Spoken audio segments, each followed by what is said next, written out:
The World Economic Forum said, and this is a direct quote, by 2030 you will own nothing and you will be happy. There's a new breed of poor people out there. Some by societal design, some by choice. They don't look poor on the surface, but they are cursed to live their entire lives being anxious about money. Welcome to Lux Life, the place where future billionaires come to get inspired. Number 1. Your rent consumed half of your income, or you still live with your parents. You don't own much, and what you do own fits in a suitcase. If someone would just lend you one. They told you location, location, location. And now you're paying a premium price for a broom closet and a toilet. You tell yourself that it's fine because you wouldn't live anywhere else. But for the first time in modern history, we have multi-generational mortgages. Meaning your parents have a mortgage that they won't be able to pay in their lifetime. So they pass it off to you in the hopes that you'll become the owner. Owning a home is one of your biggest goals in life, yet you don't understand the house you live in is not an asset but a liability. Hearing that doesn't make sense to you, which is why you're one of the new poor. Yes, the boomer generation screwed everything over for you. But there needs to be some level of personal responsibility if you're ever going to make something happen. But hey, math makes your brain hurt. And you're more of a soft skill personality type. Number 2. Your emergency fund is under $2,000. Basically, you've got no emergency fund. Ask yourself truthfully, if you had no ability to generate money, starting today, would you be able to afford your current lifestyle, rent, bills, and food, health for 3 months?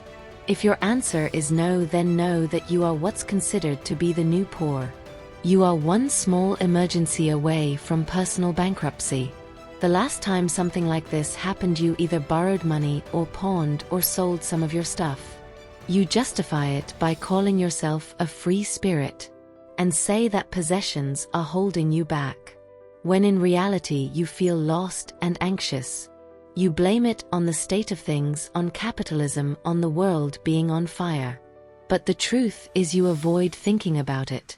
Number 3. You don't have a career, you have a job. And even that might be taken over by AI soon. And you barely earn enough to cover your living costs.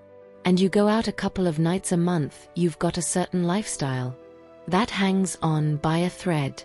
But since that thread hasn't broken so far, you keep at it. This job isn't what you want to do. So there's no point in figuring out how to get promoted, because that would mean even more responsibility doing something you hate. So you do it poorly, but not poorly enough to get fired or anything. And in exchange your boss pays you just enough so you don't quit. You're both unhappy with this arrangement, but you push through. You've got this idea of buying land out of the city. That would supplement your income. But you've been having these ideas for over a decade and you did nothing. Number 4. You've got debt in your life. For that matter, you realize your degree didn't do much in today's economy. You keep pursuing this field of your specialization, so you don't feel like you've wasted all that money. But you know plumbers and electricians are out earning you by a landslide. The thing about debt is, you have to realize that you're not even broke.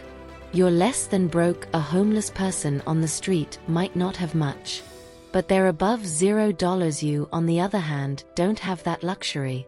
You're actually on the negative side. You need to work for several years to catch up to them. Number 5. You've got no investable assets. If you want to grow your wealth, you need to own something that generates or increases in value over time. Your car, for example, that's a liability, okay? Not an asset. You need to put gas in there. You've got to change the oil, fix it up when it breaks. Pay for insurance, so it's costing you money just to have it. What do you have in your life outside of yourself that's either making you money or going up in value consistently?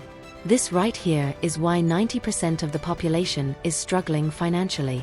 You love going to Starbucks and buying overpriced coffee, but do you own any Starbucks stock? And if the company does well, you get paid dividends. For example, Starbucks pays a 2% dividend. That means for every $100 you're getting $2 every year. Number 6. Inflation is outpacing your earning power. You know you're the new poor when things are becoming more expensive, faster than you're able to increase your income. Right now the prices in the US for houses are 23% more expensive.